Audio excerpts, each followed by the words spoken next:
Bienvenue à cet épisode de La Grande Idée, une série où je reçois des professionnels de l'industrie pour discuter de marketing, publicité et du monde des affaires. Mon invité d'aujourd'hui est un des rares Québécois à avoir été nommé président du jury des Summit International Awards. À la fois stratège et créatif, Mounir Fadlou occupe aujourd'hui le poste d'associé et directeur de création chez l'agence CRI.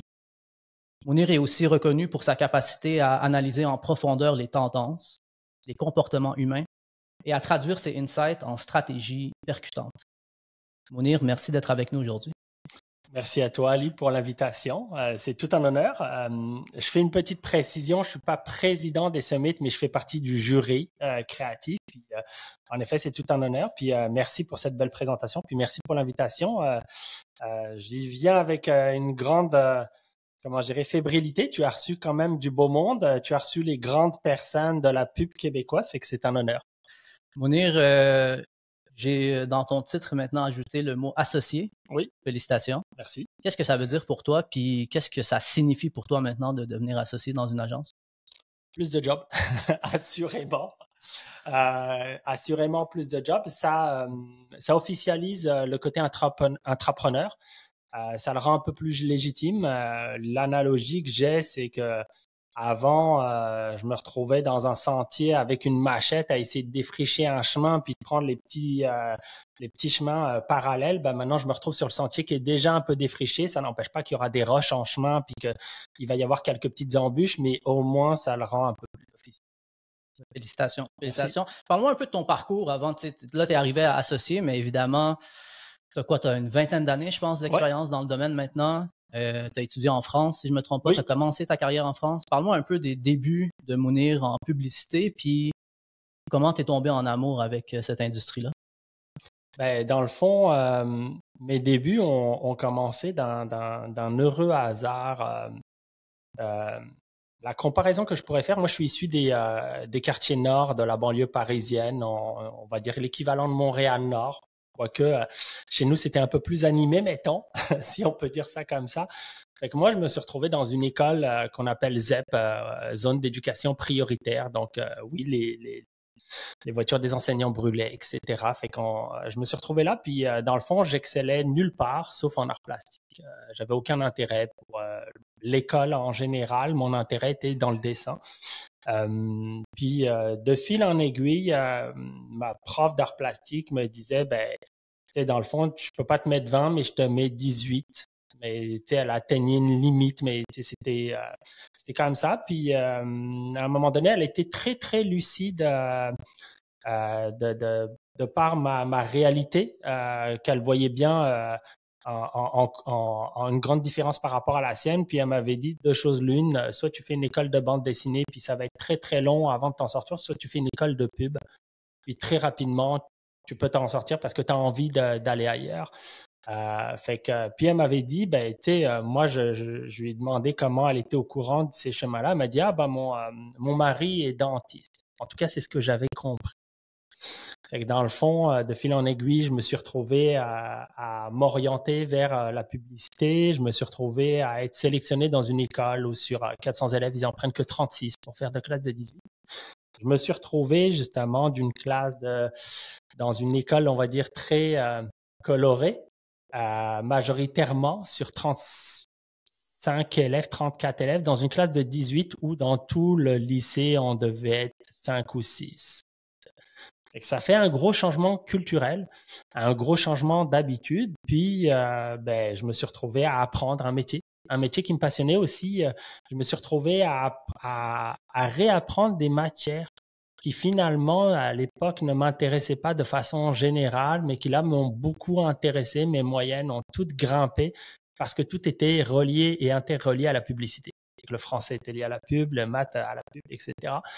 Puis, j'ai baigné là-dedans très tôt, très vite. Puis je me suis retrouvé quelques années plus tard à mon premier stage à devoir. Ben, j'avais pas les mêmes chances que mes amis. Ils étaient tous, ils avaient tous des parents dans la pub ou autre. Fait que moi, mon premier stage, je me suis retrouvé en fait à faire de la vitrine, des stickers, à coller des des stickers sur des vitrines.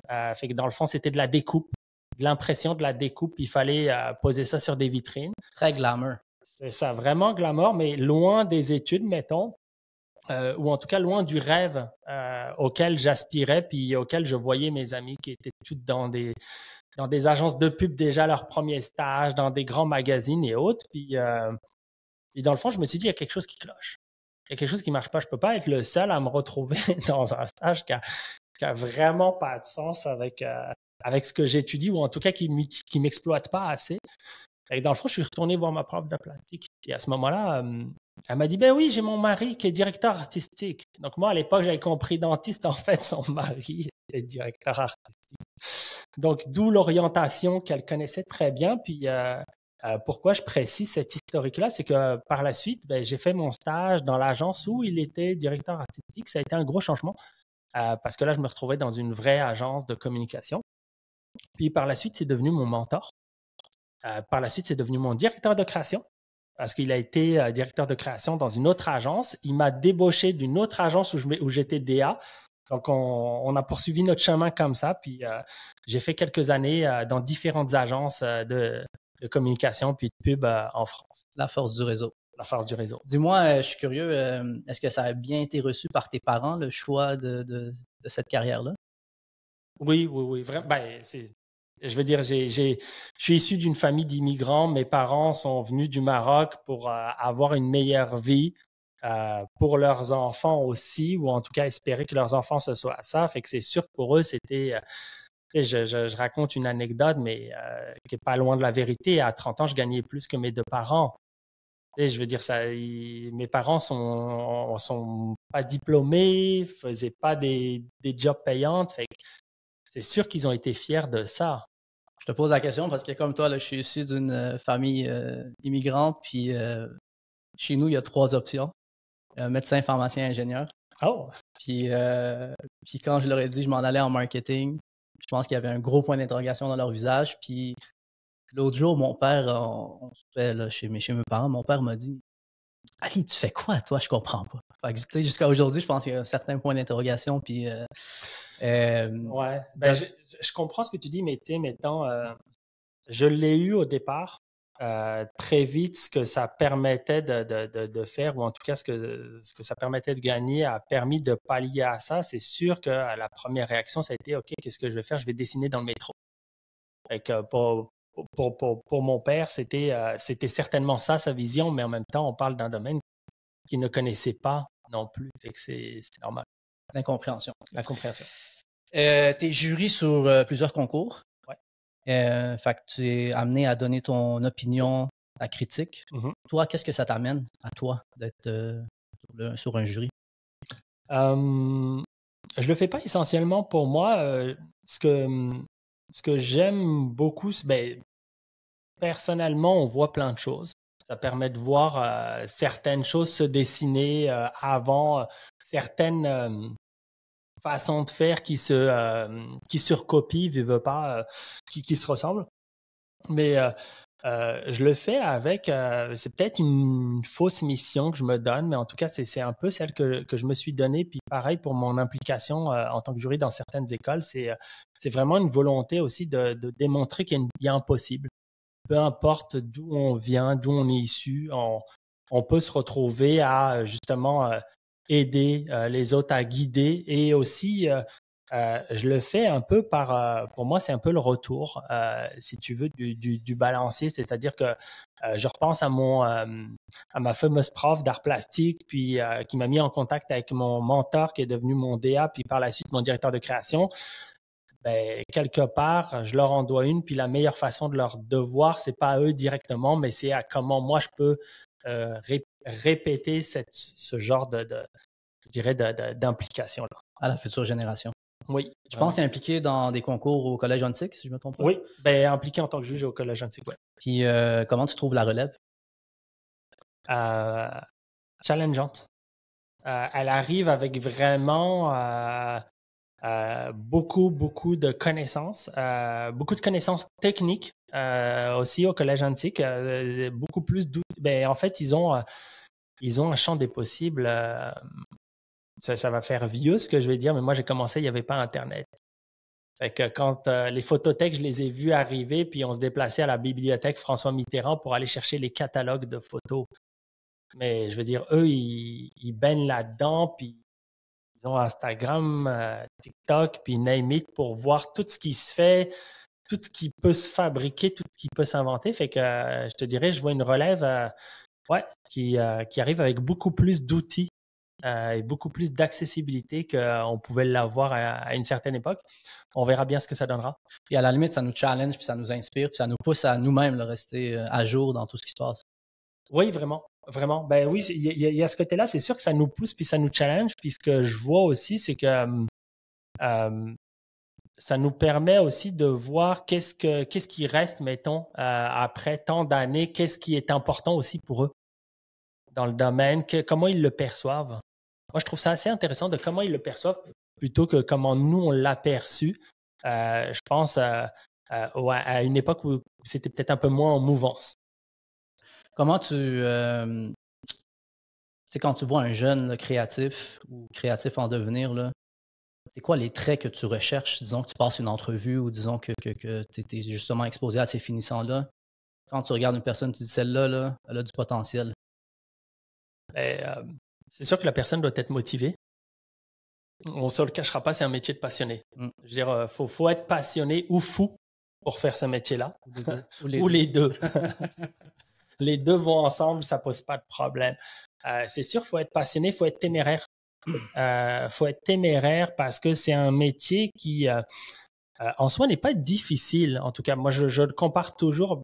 C'est peut-être mon côté de là où je viens, mais tu sais, j'aurais pu me retrouver. En tout cas, moi, la conseillère d'orientation m'avait proposé d'aller en mécanique. Fait que je me serais retrouvé dans un garage. Et ça aurait été certainement un peu plus dur physiquement, d'autant plus que si tu connaissais mes skills en mécanique, tu rirais.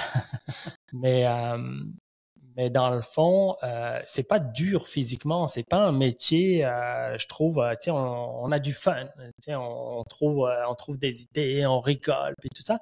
Mais c'est un métier quand même endurant sur certainement soi-même, que sa perception envers les autres, son jugement, beaucoup.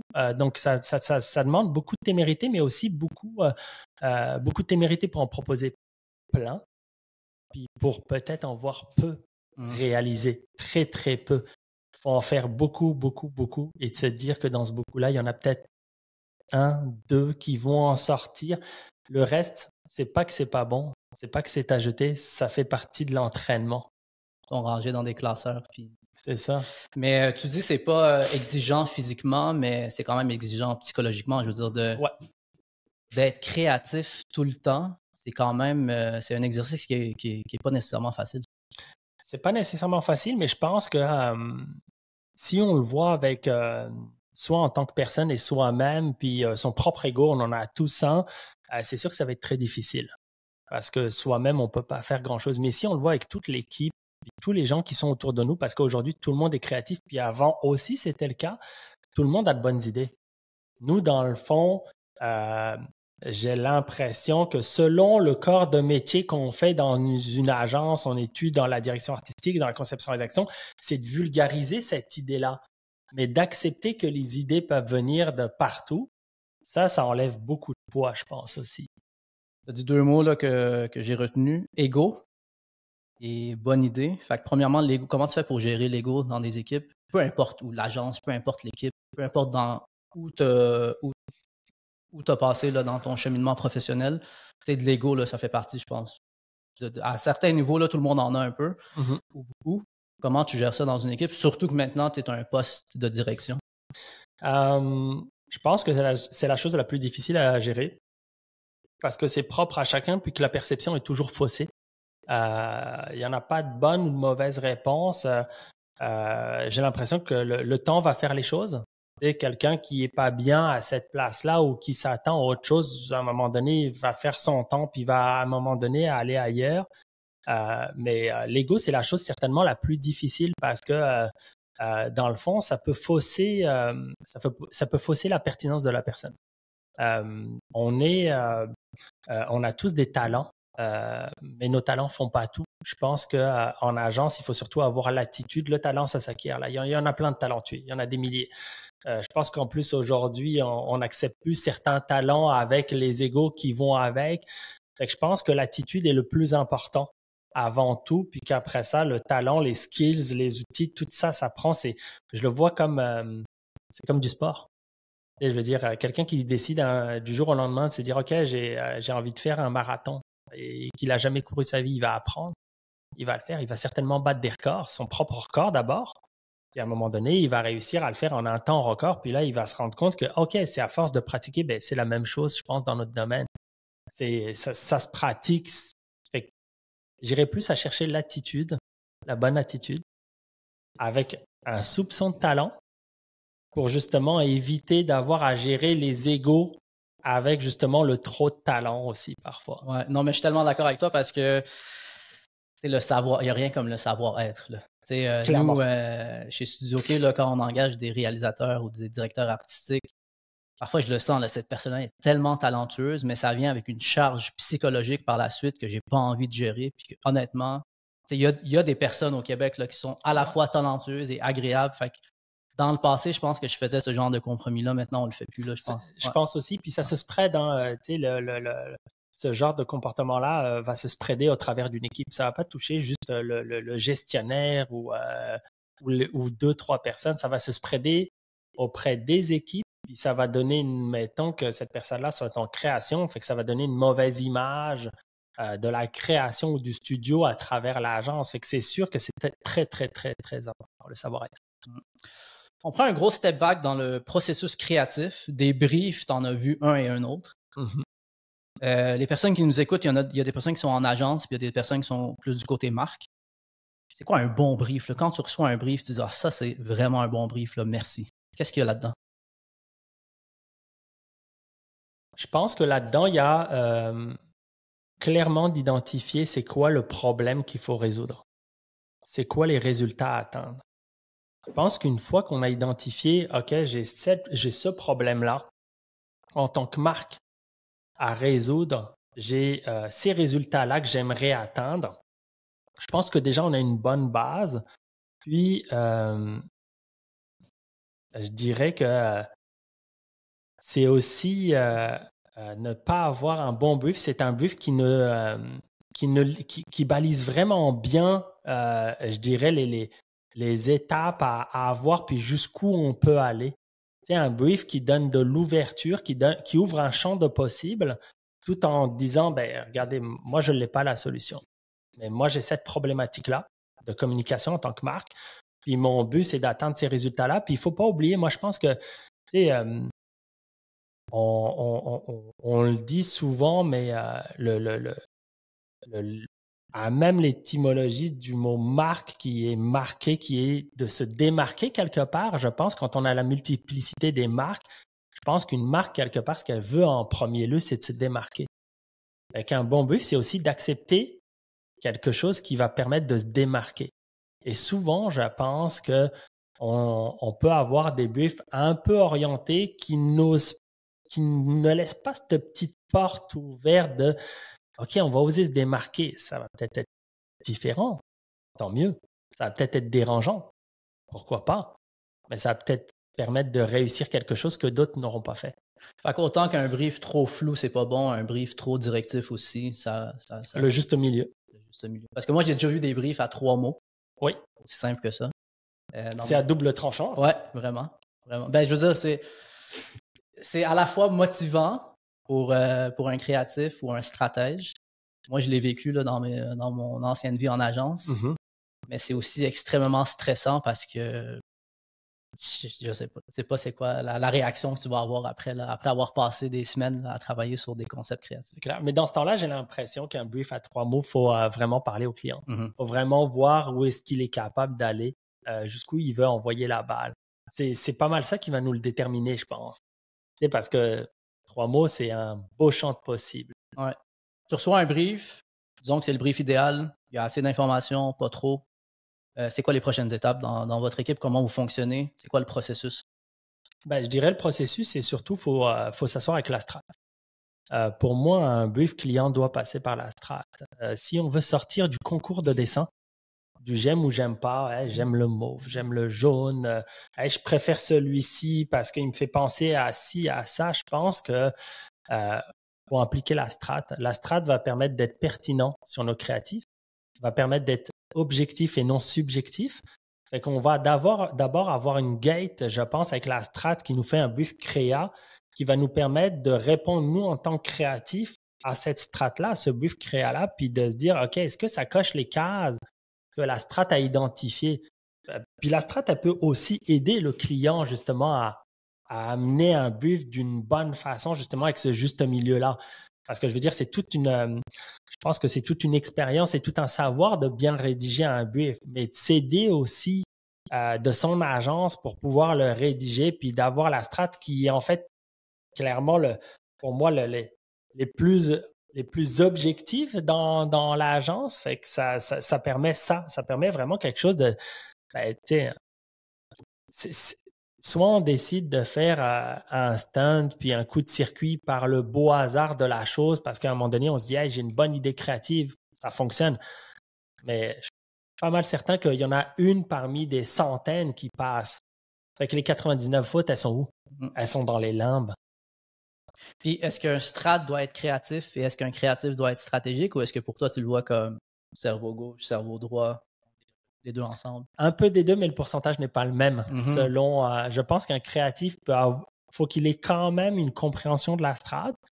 Il n'est pas forcément stratège dans l'âme, mais mettons qu'un 10-90, puis du côté stratégie, s'il comprend la game des créatifs, puis qu'il est stratège à 90%, mais qu'il comprend le 10%, ça va être facile après dans les discussions. Hey, regarde, arrange-moi ça juste de même, c'est pas grave, ça va faire on va avoir de bonnes conversations. Parce qu'à un moment donné, veut pas, on met tous la main à la pâte, puis on est dans la cuisine ensemble. Puis là, toi, tu es directeur de création maintenant associé. Parle-moi un peu de la dynamique dans une équipe. C'est quoi un directeur de création? C'est quoi un directeur artistique? Un graphiste? Qui fait quoi? C'est quoi la dynamique? Tu m'aurais posé la question il y a quelques années. J'ai l'impression que c'était peut-être un peu plus square, mettons. Aujourd'hui, la réalité est tout autre. On a eu des situations de vie dans le monde qui ont fait des gros changements. Notre domaine est en train d'évoluer encore. J'ai l'impression qu'aujourd'hui, je dis ça, c'est parce que le fait d'être multidisciplinaire aide grandement. Moi, j'ai commencé graphiste. J'étais designer graphique, DA, etc. Je pense qu'aujourd'hui, ça m'aide encore de pouvoir encore mettre les mains dedans. Dans le fond, oui, je suis associé directeur de création, mais s'il y a un brief à prendre puis que l'équipe est loadée, je vais le prendre. Je ne vais pas loader l'équipe en plus. Je vais faire de la DA dessus. S'il faut faire des ajustements, des corrections, personne ne peut le prendre. Je vais mettre les mains dedans. C'est correct là, d'encore avoir justement d'être encore sur le terrain. Ouais. Je pense que ça nous permet d'être bons joueurs quelque part ou de continuer à s'entraîner avec les meilleurs joueurs autour de nous. Puis je dirais qu'après, le but pour moi, c'est ultimement de faire en sorte que chacun grandisse là-dedans.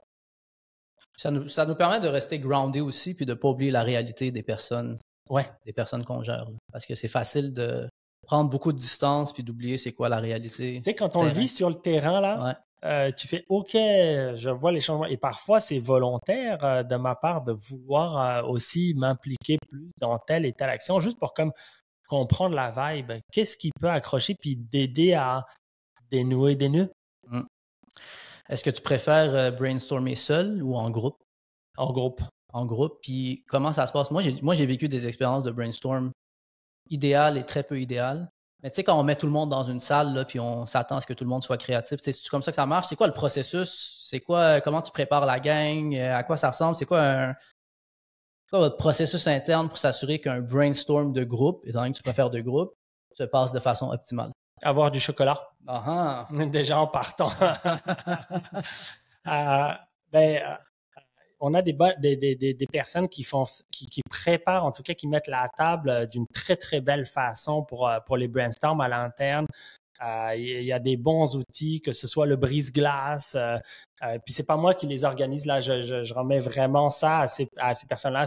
Elles vont se reconnaître là, qui utilisent des brise-glaces, qui utilisent qui amènent des petits plateaux de petits cookies, de brownies, de choses comme ça, juste pour comme se mettre dans le mood.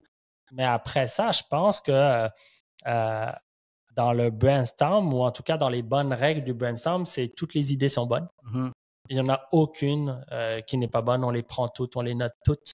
Même celles qui sont champ gauche peuvent nous amener sur la bonne direction ou nous faire rebondir sur autre chose. Puis, je pense que c'est let's go. On y va, on se lâche. Il faut juste tenir les fous comme moi. C'est peut-être la problématique que je peux dire, mais tu sais, je dirais, sky's the limit. Mais les fous comme toi, comme tu le dis, là, je reprends tes mots, parfois ça peut prendre beaucoup de place dans une salle. Comment tu fais en sorte de t'assurer que la personne un peu plus gênée, introvertie, peut-être qu'il a vraiment une bonne idée, là, comment tu fais pour t'assurer de la sortir de sa bouche? Ben, déjà, j'apprends beaucoup de cela, moi, en m'analysant avec les critiques que j'ai pu avoir de personnes que j'apprécie énormément parce qu'elles ont pu me le dire. Puis d'essayer de step back ou de leur donner la parole. Et dans le fond, ben cool, parfait, j'ai pas de problème avec ça. Mais hey, il me semble que tu as une idée, toi. Qu'est-ce que tu en penses? Aussi simple que ça. Aussi simple que ça. Puis, ultimement, c'est quoi une bonne idée pour toi? C'est quoi une bonne idée créative? Qu'est-ce que c'est supposé nous faire ressentir? Une émotion. Je pense qu'elle peut être positive comme négative. On dit souvent, parle-en bien, parle-en mal, tant que tu en parles, c'est que ça marche. Tu sais, il y en a qui ont compris ça, malheureusement.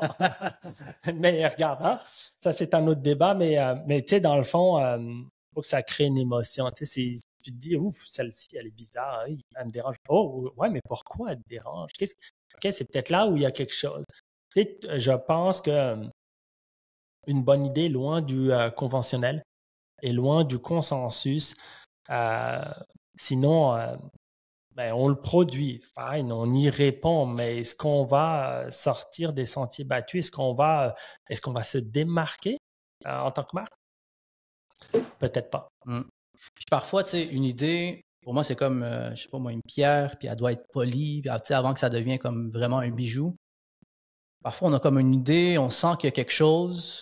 La personne qui te la propose, elle est vraiment convaincue que c'est la bonne. Toi, tu as l'impression qu'on n'est pas encore rendu là. Comment tu as ces conversations-là avec tes créatifs, sachant que tu veux leur donner de la liberté créative, tu sais qu'on n'est pas rendu au plein potentiel, tu veux pas les écraser psychologiquement non plus. Comment tu adresses ces conversations-là et ces situations-là qui, je suis sûr, arrivent là? Oui, ben, je vais essayer de poser beaucoup de questions. Dans le fond, très rapidement, on va voir, si tu es convaincu, tu vas être convaincant, je pense. Puis, ben, on va le voir très rapidement. Est-ce que c'est une idée personnelle ou l'ego est impliqué dedans? Est-ce que c'est un trip créatif, puis ça existe, c'est correct, fine? Ou est-ce que c'est une idée pertinente sur laquelle, à un moment donné, tu as fait toutes tes recherches, tu as vérifié, tu t'es dit, regarde, puis avec la strat, ça s'enligne pour telle et telle affaire, ça peut répondre ça, puis ça peut faire des petits. Je pense que la bonne idée, en tout cas pour ma part, réside dans celle qui est portée par tous. Tu sais, si tu as une bonne idée puis que tout le monde y croit, qu'elle est portée par tous, c'est pas toi qui vas la porter seul. Chacun va mettre sa pierre à l'édifice. Par rapport à ta pierre polie, ben, peut-être que ça va être plusieurs pierres polies. Donc, chacun va mettre sa pierre à l'édifice, puis chacun va la porter. Il faut pas oublier, tu sais, en agence, nous, les créatifs, on est chanceux, on parle quelques fois à nos clients, puis on a le bon rôle. Mais on a des amis au service conseil qui leur parlent souvent, très, très souvent. Il faut qu'ils soient convaincus de notre idée pour nous aider, eux aussi, quelque part par la bande, pour en discuter, pour préciser certaines choses, etc. Puis, tu sais, la créativité, ultimement, c'est parfois une prise de risque parce que on veut se démarquer, on veut que ça soit wow. Prise de risque, ça veut dire aussi possibilité d'échec, de se planter. Fait comment vous gérez ça? J'ai écrit je te dirais, la balance entre on peut avoir des idées wow, mais si le monde échoue, est-ce qu'on. Comment vous gérez après ça? Parce que des échecs, ça arrive partout. Là. Comment vous gérez une situation d'échec où est-ce que, écoute, on pensait que c'était une bonne idée, finalement, ça ne l'était vraiment pas? Ben, Comment tu t'assures après ça que le monde continue à oser d'innover? Moi, je trouve que c'est ça aussi là, qui est difficile. Tu sais, on a la chance quelque part d'être plus une agence de conversion, d'être proche des résultats. Fait que si on s'assure qu'à un moment donné, notre idée fait wow, mais que derrière, elle peut générer des résultats côté client, ben ça va nous aider grandement. Tu sais, je pense que c'est peut-être un peu plus délicat s'il n'y a pas de résultats en retour ou s'il n'y a pas de possibilité de savoir comment cette idée-là a été performante ou pas, parce qu'après ça, c'est de la perception. Et dans le fond, je pense que c'est vraiment de... Ben, je pense qu'il ne faut pas avoir peur déjà. Tu sais, en partant, il ne faut pas avoir peur, puis il faut oser, oui. Certainement que dans 10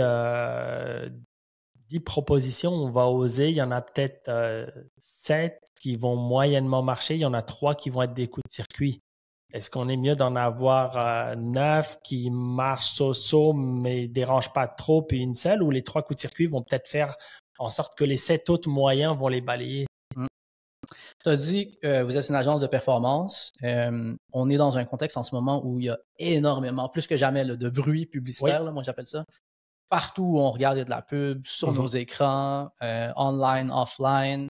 L'attention est de plus en plus courte aussi. La TikTokification du contenu fait en sorte que les gens sont extrêmement impatients et ne donnent pas beaucoup la chance. Comment vous gérez ça?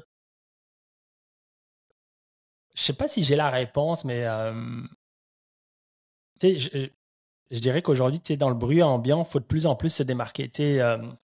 On le voit avec, en effet, comme tu le dis, le bruit ambiant, surtout l'automatisation de ce bruit ambiant-là. On le voit avec l'IA notamment qui rend toutes lisses, toutes de la même saveur. Je pense qu'il faut l'utiliser, mais il faut prendre le contre-pied. C'est comment je l'utilise pour me différencier.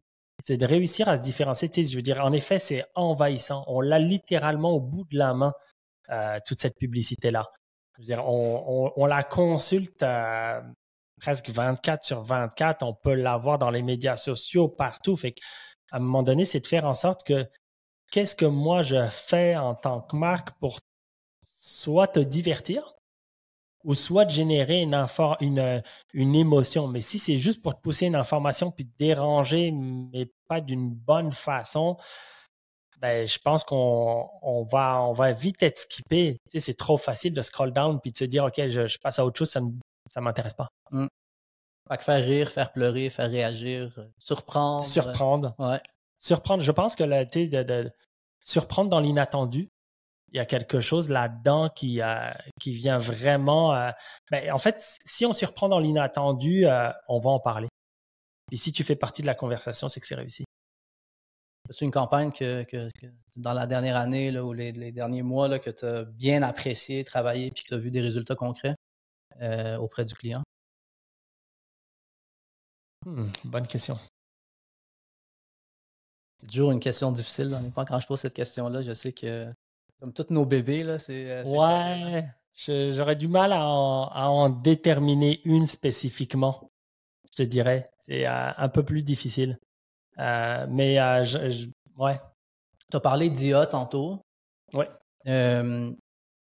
Comment vous traitez l'intelligence artificielle dans votre agence, dans le sens où est-ce que vous le voyez comme une menace, comme une opportunité? Est-ce que vous l'approchez avec beaucoup de curiosité?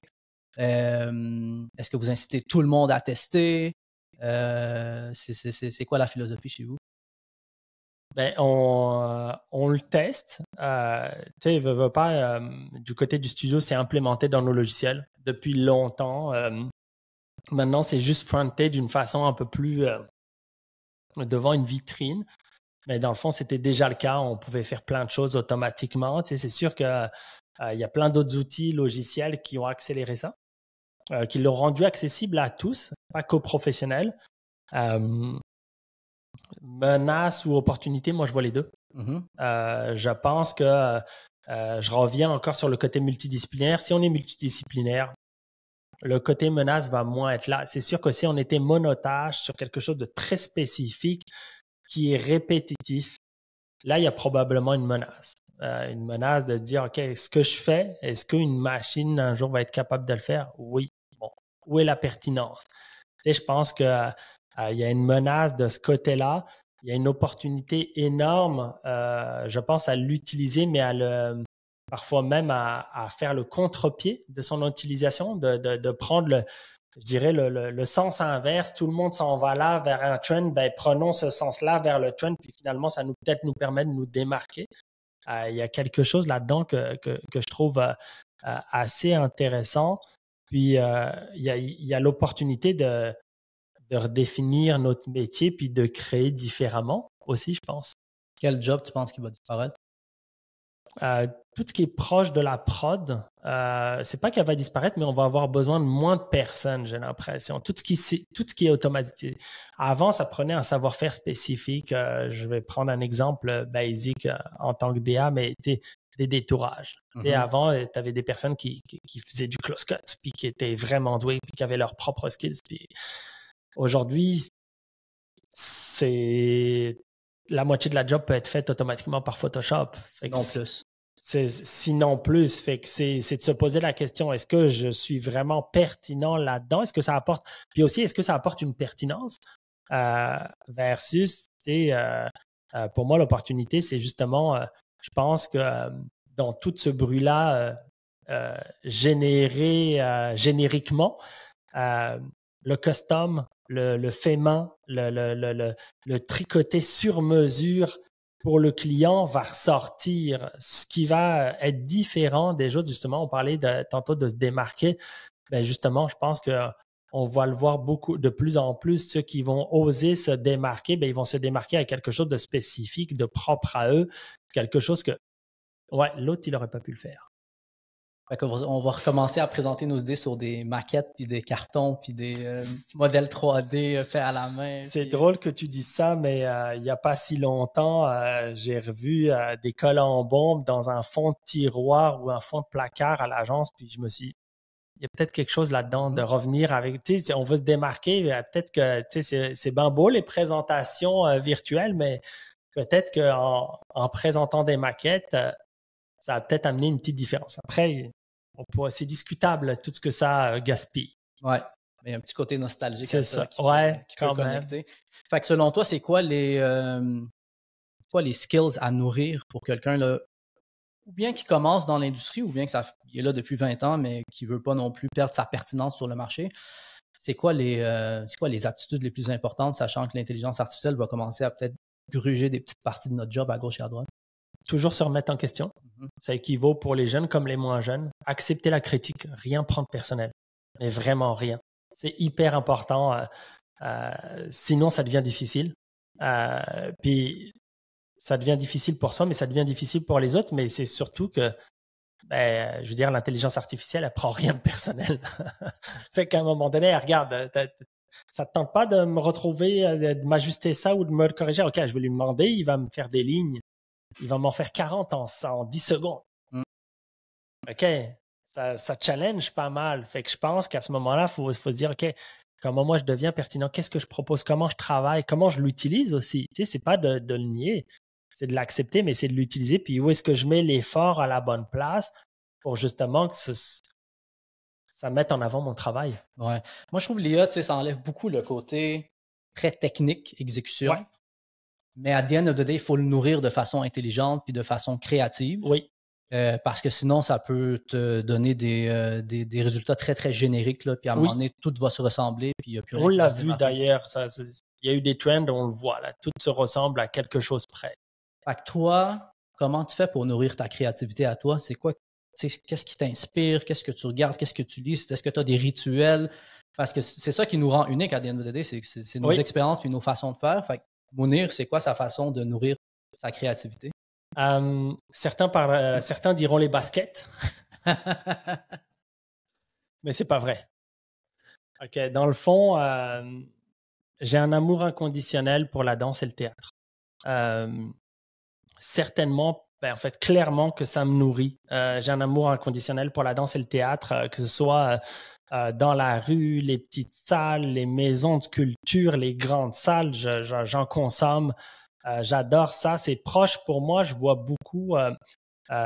Pour moi, c'est proche de la culture populaire. Puis c'est proche des gens. Et que c'est ça que j'aime. Puis il y a toujours un message, une idée, une réflexion en arrière. Il y a toujours quelque chose qui... Puis si on ne le voit pas, c'est d'essayer de le comprendre. C'était quoi le message? Qu'est-ce qu'on voulait me faire passer? Qu'est-ce que je devais comprendre? Ou comment moi je le perçois? Fait que c'est ce qui m'inspire. Puis comment en agence, est-ce que vous assurez un partage d'inspiration, s'assurer que vous cultivez la créativité chez vos gens? Est-ce qu'il y a une façon de faire, un protocole? Est-ce qu'il y a quelque chose que vous encouragez? Comment vous faites pour vous assurer que justement tout le monde en agence, ou presque tout le monde, continue à cultiver un petit peu ce muscle-là de créativité? Tu sais, tantôt, je disais, c'est un métier de passionné, mais c'est une job. Il faut avoir une vie à côté de la job, il faut avoir d'autres passions aussi à côté. Puis je pense qu'il faut nourrir aussi ces passions-là. Il faut en parler, tu sais, de partager. Hey, j'ai vu tel spectacle, j'ai vu tel film, j'ai vu telle affaire, ça m'a donné telle idée ou pas du tout relié. Tiens, regarde, je te partage ça. Ben, je pense que tu sais, on se crée, en tout cas du côté du studio, on se crée des rencontres hebdo, puis parfois on se partage juste nos coups de cœur de ce qu'on a vu qui ne sont pas reliés au domaine. Je pense que le partage humain, il est là, il est important. Puis tu sais, tu as dit c'est une job de passion, mais c'est une job qui requiert beaucoup d'énergie, parfois beaucoup d'heures. Ouais. Tu sais, on connaît tous là, le contexte des agences de publicité. Comment tu assures que... On dirait qu'il y a cette tension-là entre performance, intensité, mais à the end of the day, on ne veut pas brûler notre monde, puis du monde brûlé en agence, il y en a là, vraiment beaucoup. Fait que comment vous, de votre côté, vous assurez cet équilibre? J'allais dire cet équilibre parce que l'équilibre existe, je ne sais même pas. Mais comment tu le doses, disons, de ton côté? OK, je vais peut-être prêcher ma paroisse, mais j'ai l'impression que l'équilibre existe. En tout cas, moi, je l'ai trouvé là où je suis. Mais c'est sûr que quand on est sur son X, c'est facile d'en parler. Mais mettons que on ne va pas pousser le monde à faire ce qu'ils ont à faire. Ils le font par passion. Je pense que ça, en partant de ce principe-là, chacun est responsable, chacun a ses responsabilités dans sa job. Mais je pense qu'il faut surtout faire attention à l'intensité qu'on se met soi-même versus l'intensité ou les attentes. Je pense qu'il y a beaucoup de ça. Il y a clairement, c'est un métier de passionné, mais parfois on confond passion et sacrifice. Pas sûr qu'il faille aller dans le sacrifice. Je pense que oui, on peut être passionné, puis on peut être passionné dans des heures convenables, puis se nourrir autrement, puis je veux dire, on ne sera jamais critiqué si on la fait la job, si on la livre à temps, si on y répond adéquatement. En revanche, après, quelle intensité on se met soi-même, puis qu'est-ce qu'on essaye d'atteindre soi par rapport à cette intensité-là? Moi, je pense que c'est là où il y a vraiment une marge de manœuvre où il faut faire attention. L'intensité qu'on décide soit de se mettre par rapport à ce qu'on pense qui est attendu versus, OK, c'est quoi les attentes? Que ça me convienne ou pas, bon, ben, c'est ça les attentes. Si je me mets cette intensité-là, j'assume, mais ça n'en fait pas partie, mettons. Mais il y a l'ambition de chaque personne aussi. Il y a des personnes extrêmement ambitieuses qui veulent grader les échelons, devenir DA, DC, associé. Fait que tu sais, ces personnes-là, je veux dire, on les laisse. Est-ce qu'on les laisse ou est-ce qu'on... Ça dépend. Ben, c'est drôle que tu me poses cette question-là. Tu le dis, puis j'ai l'impression de me voir. Fait que ça fait bizarre, mais moi, j'ai été laissé. On m'a laissé faire. Mais quelque part, je pense dans les agences où j'étais, on m'a laissé faire, mais à aucun moment, c'est quelque chose que j'ai reproché, mettons, à l'agence. Il y a des choix que j'ai faits à certains moments, des volontés de pousser telle et telle affaire. À des moments, c'est même les personnes me disaient « OK, Mounir, arrête là, rentre chez vous. » Ouais, mais moi, c'était moi qui le voulais. Mais le lendemain, il faut que j'arrive fresh et disco. Ouais. J'ai pas le choix parce que c'est moi qui le voulais. Tu sais, moi, je disais tantôt, je ne sais pas si je crois à l'équilibre. Là. Moi, je crois beaucoup à la gestion du déséquilibre. Ouais. Dans le sens où, parfois, il y a un gros projet. It is what it is, je veux dire. Puis, il faut comme mettre toute l'intensité, toutes les heures, tout le travail. Fait que c'est comme un gros chunk. On est complètement déséquilibré. Puis après ça, comme, let's take a break, guys. Prenez des jours de congé, récupérez. Parce que c'est ça, je trouve, une des jobs les plus difficiles, on dirait, c'est de gérer le calendrier. On dirait qu'on est toujours trop occupé ou pas assez occupé. Puis, on est toujours dans un genre de roller coaster. Puis on dirait qu'il faut se minder psychologiquement que ça va, la plupart du temps, ça va être comme ça. Je pense que ça va pas. En tout cas, depuis le temps que j'y suis, j'ai rarement vu des périodes où tu te dis, OK, regarde, ça va être un calme platonique toute la semaine, puis on va faire la même affaire. Je veux dire, j'ai commencé, j'ai travaillé dans une petite agence d'édition. Même là, il y avait, à un moment donné, tu as un catalogue à sortir, puis il faut le sortir en temps de temps. Fait que c'est sûr que tu te retrouves avec des charges plus importantes que d'autres semaines. Mais je pense qu'il y a un entraînement à avoir. C'est un peu comme quand tu décides de courir, puis là, je reprends encore l'analogie du sport, mais tu décides de faire telle course. Tu t'entraînes pour. Parfait. Tu fais des fractionnés, tu pousses à un moment donné, tu fais tes distances, tu es prêt à le faire, tu l'as fait la course. Après la course, il y a peu de chances que tu refasses la même course le lendemain. Tu vas avoir un petit moment de cool-down, tu vas te reposer, tu vas prendre soin de toi. Mais après, tu vas y revenir, mais tu vas y revenir différemment. Tu l'auras une fois dans les jambes, puis tu vas te dire qu'est-ce que je peux améliorer, qu'est-ce que je peux ajouter comme ingrédient pour être plus performant, mais moins fatigué. Fait que je pense que c'est... Travailler fort, mais intelligemment aussi. Oui, dans l'endurance. Qu'est-ce que tu aimes le plus dans ta job? Le changement. Ça bouge vite. Ça change. Tu trouves pas ça épuisant parfois? C'est bizarre, mais j'aime ça.